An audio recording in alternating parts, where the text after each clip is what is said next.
Welcome back to Freedom Forest, where we grow here with a fusion of permaculture, back to Eden and no-dig methods. It's the 19th of June, so 9A here in the south coast, and today is garlic harvest day.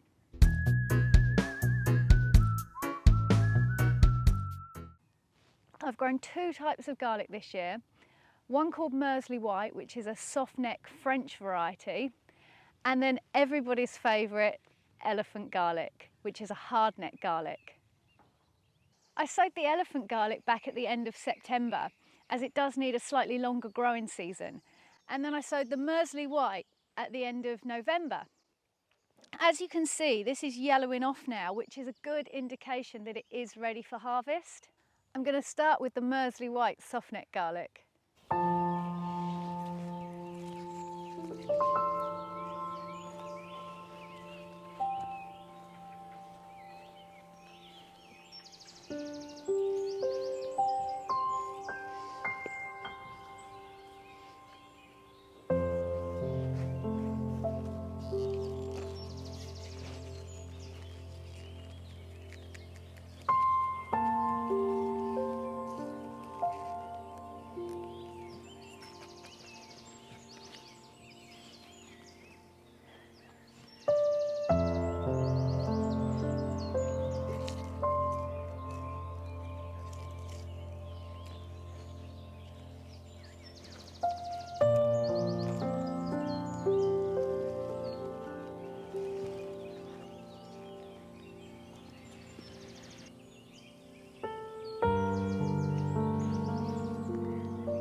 Today's a really good day to be harvesting the garlic.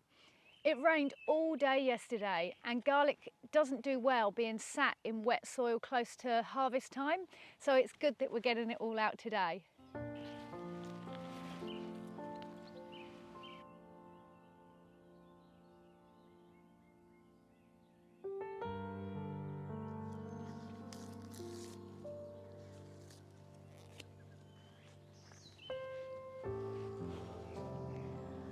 Almost at the end of the Mersley White now, and then we'll move on to the elephant garlic.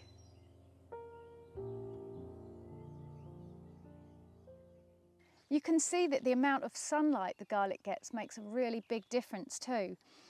All of the garlic that was at this end of the bed, and it gets a little bit of shelter from the sun from the hedge, has come out really noticeably smaller than all of the garlic that was at the far end of the bed in the full sun all day. I'll be taking these tiny bulbs home to use in dinners over the next few days, as you can't beat the flavour of fresh, wet garlic.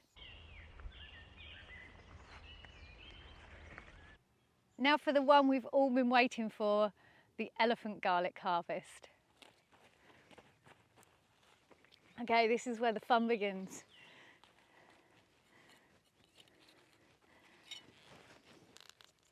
You ready?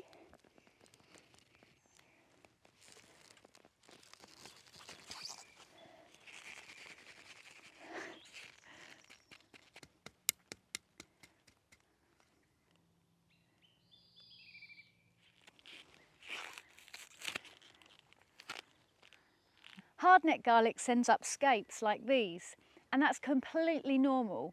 Softneck garlic doesn't.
And this is why elephant garlic is such a rewarding crop to grow, because it's just massive bulb after massive bulb.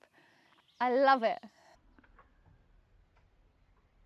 Okay, so we've potentially got a really big one here.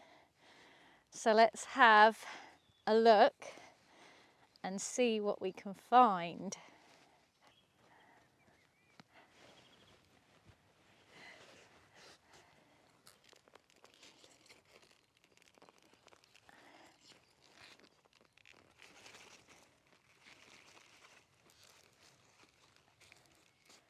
I would say the elephant garlic is definitely living up to its name.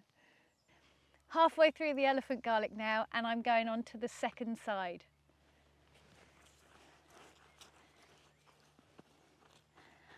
I've got to be a little bit careful around here because I've already planted a tomato at the end of this bed here. So we'll just try and hopefully not disturb that one too much.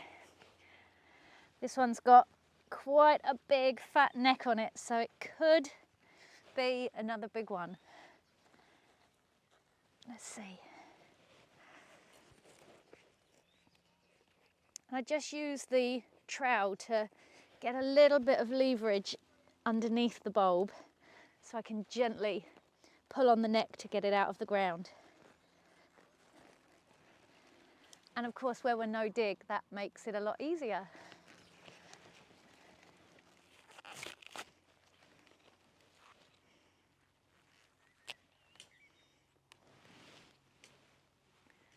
Yep, that one's a pretty good size.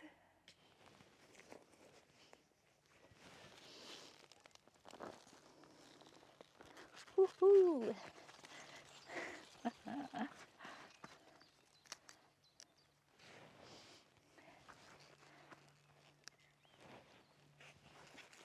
Looking good. Now I know this looks pretty brutal what I'm doing, bashing the end of the roots, but it does serve two purposes. It knocks off a lot of the soil from the roots and gets that back in the ground where we want it. And if I'm careful, it also chops off the roots of the garlic, which will go back into the beds and will just break down and add to the beds. And you just want to be careful not to obviously whack your garlic bulb and damage it, because that will affect how it stores.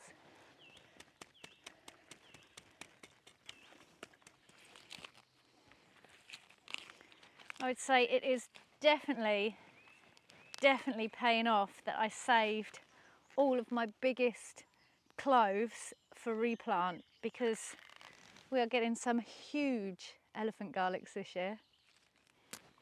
And I just peel off these top layers to give the garlic a nice clean up, and that will also take the wet soil away from the skin, and that will help it dry quicker. But you don't want to peel off too many layers because you want to give your cloves as good protection as possible.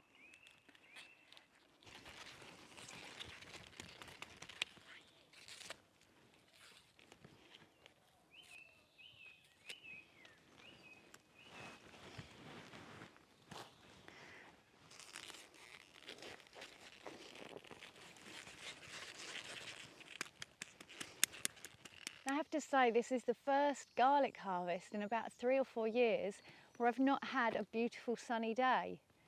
But it is nice not to be melting whilst I'm doing this job. Okay, so this is a round, and I'm going to tell you more about rounds in a minute. Elephant garlic is much milder than regular garlic and not as sulphurous, which is why I think a lot of people prefer it. It's actually closer related to leeks, and I think it adds almost a smoky taste to cooking.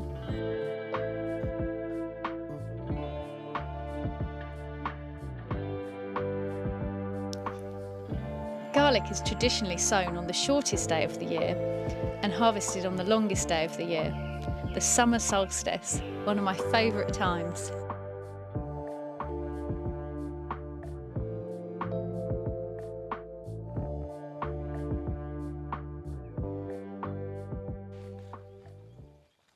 Sometimes you'll find a bulb doesn't divide properly and it just stays as a round like this. Now supposedly if you plant one of these big rounds back the following year, it will form a really big bulb of garlic. So I planted 3 of them here as an experiment and I marked them separately to my other garlic. I did plant them a little bit later in November, so I'm going to dig them up now and have a look at what the results are. And what I actually did was I had 3 sizes of rounds.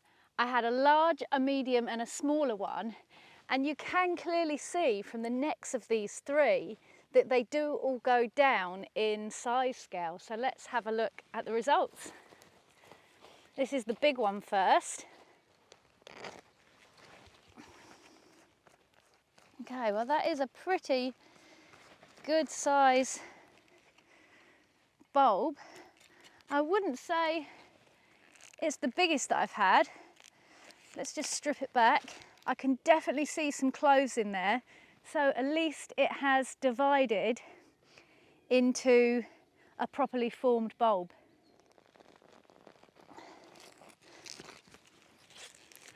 There's number 2. Have a look under some of the layers. And again, yeah, I'd say that one's definitely divided up. Last one. Yep, and same again. This one has definitely divided into at least 2 cloves. So all is not lost when you get rounds of elephant garlic. You can replant them and get more regular bulbs back again. But as far as the claims go to say that you get really big bulbs if you plant a round, I have definitely had bigger bulbs coming up from just planting my biggest and best cloves from my regular elephant garlic. Seeing the garlic standing here tall for so much of the year, it does become quite a fixture. It will take me quite a while to get used to it not being here anymore.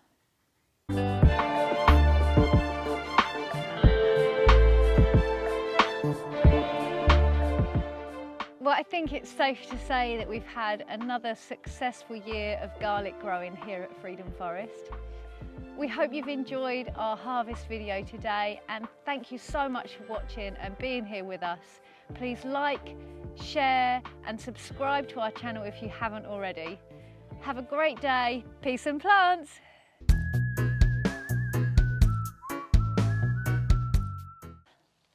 Cheers to the elephant garlic.